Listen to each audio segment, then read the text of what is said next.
Assalamualaikum warahmatullahi wabarakatuh. Sobat Misteri Sunyi Mencekam. Edisi cerita misteri kali ini berkisah tentang Telaga Ranjeng, di mana di telaga ini ada ikan di Telaga Ranjeng. Biasanya ikan ini akan keluar dari telaga apabila akan terjadi bencana. Bagaimanakah kisah selengkapnya? Langsung saja kita simak sebuah kisah misteri nyata yang berjudul Ikan Pembawa Kabar Bencana Telaga Ranjeng. Saat hari hampir gelap, suasana tampak menjadi mistis. Seperti apa suasana yang dialami Anwar dan kawan-kawannya? Kala itu terik matahari tepat berada di ubun-ubun, masih setengah perjalanan untuk tiba di Telaga Ranjeng.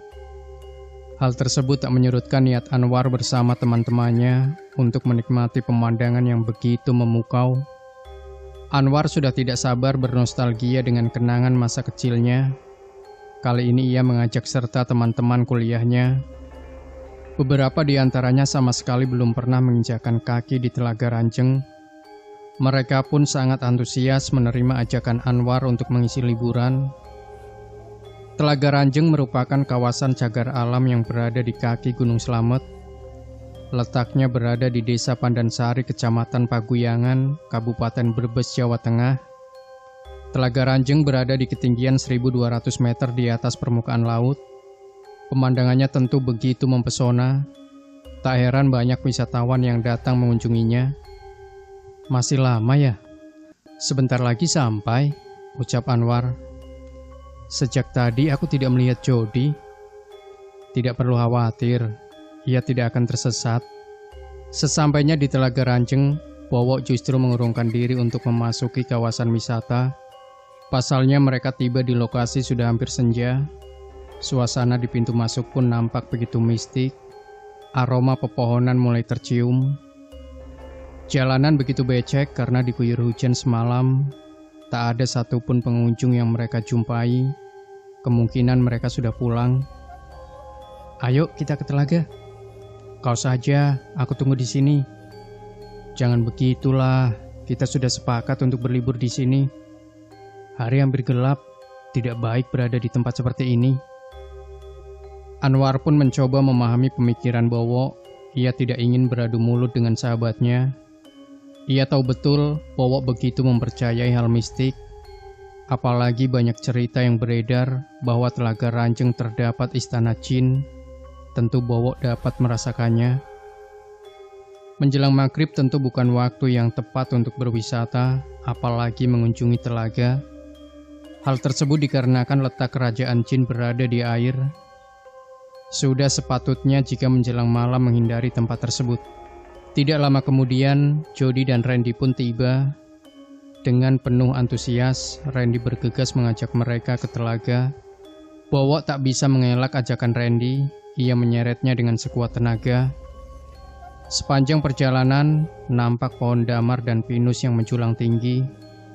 Meskipun nampak menyeramkan, namun tidak dapat dipungkiri, panorama Telaga Ranjeng begitu mempesona. Guratan senja nampak menghiasi cakrawala. Mereka begitu terpukau dengan panorama alam Telaga Ranjeng yang begitu indah. Wah, banyak sekali ikannya. Tempat ini memang begitu unik. Ribuan ikan telah menghuni tempat ini puluhan tahun lamanya, ucap Anwar. Kenapa kau tak bilang? Sayang sekali tidak bawa alat pancing. Ikan di sini tidak boleh dipancing.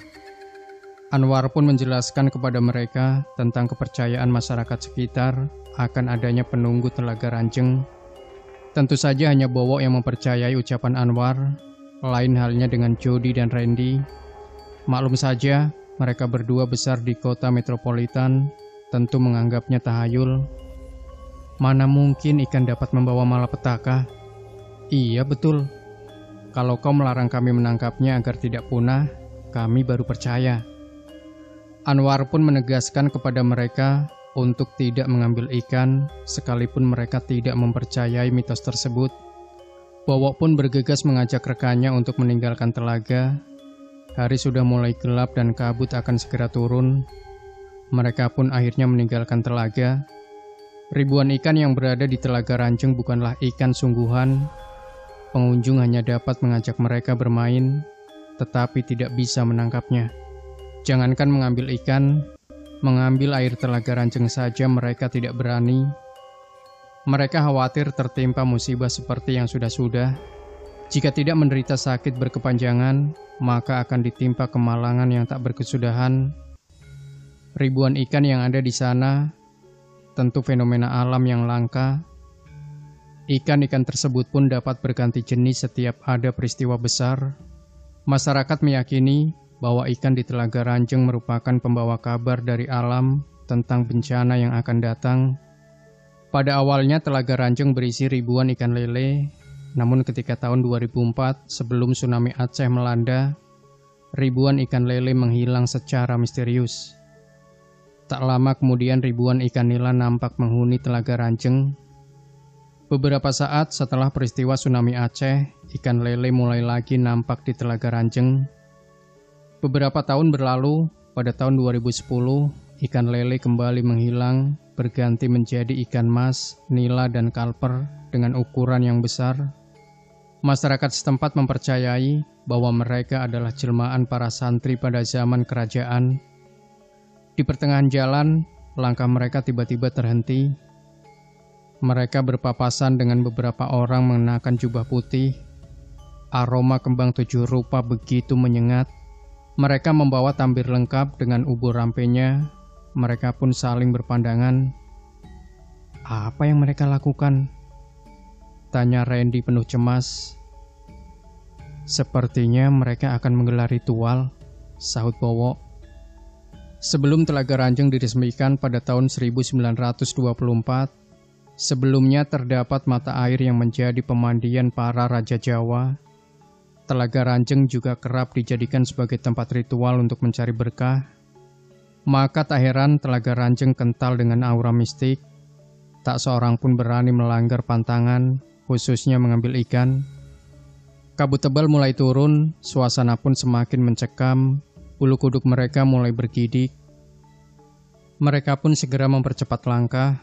Orang-orang berjubah putih pun dalam sekejap menghilang di telan kabut. Tak lama kemudian, turun hujan beserta angin kencang. Pohon-pohon di kanan kiri mereka mulai tumbang diterpa angin puting beliung. Nyaris saja mengenai mereka, Randy pun terpeleset hingga tidak bisa berjalan. Ranting-ranting pohon mulai berjatuhan. Di bawah pohon rindang, mereka pun berteduh untuk sementara waktu. Tak lama kemudian mereka dikejutkan dengan sambaran petir. Pohon besar di hadapan mereka hangus seketika, nampak percikan api yang kemudian reda diguyur hujan. Melihat peristiwa yang tidak wajar, Bowo pun mulai curiga. Kabut hitam, angin kencang juga sambaran petir seolah menyerang mereka.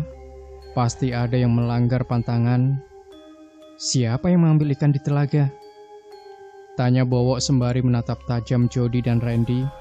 Jika salah satu di antara kalian mengambil, maka kita wajib kembalikan ikan tersebut ke telaga. Jody dan Randy mengelaknya. Anwar yang mulai kehilangan kesabaran menarik paksa tas mereka. Randy pun begitu terkejut. Ternyata benar, mereka mengambil ikan lele. Baru kali ini Randy melihat ikan lele dengan ukuran yang begitu besar. Randy dan Jody tak mampu mengelak lagi. Rupanya ketika hendak meninggalkan telaga, mereka melihat ikan lele tersebut di tepi telaga, seolah menghampiri mereka. Tanpa pikir panjang, mereka pun mengambilnya. Mereka melupakan pantangan karena tertarik dengan ukurannya yang begitu besar. Tanpa sepengetahuan Anwar dan Bowo, mereka diam-diam mengambilnya. Akhirnya mereka pun bersepakat kembali ke telaga, mengembalikan ikan tersebut. Sekembalinya ikan lele ke telaga, hujan tiba-tiba berhenti seketika. Sambaran petir tak lagi menyambar pohon-pohon di sekeliling mereka. Kabut perlahan mulai menghilang. Mereka pun berucap syukur pada Sang Pencipta. Percaya tidak percaya, kejadian tersebut nampak begitu nyata. Seolah alam telah menegur mereka karena perbuatan tidak terpuji yang dilakukan. Di mana bumi dipijak, di situ langit dijunjung. Perumpamaan tersebut menjadi pembelajaran bagi mereka, hendaknya bisa menghargai adat istiadat yang berlaku di suatu tempat.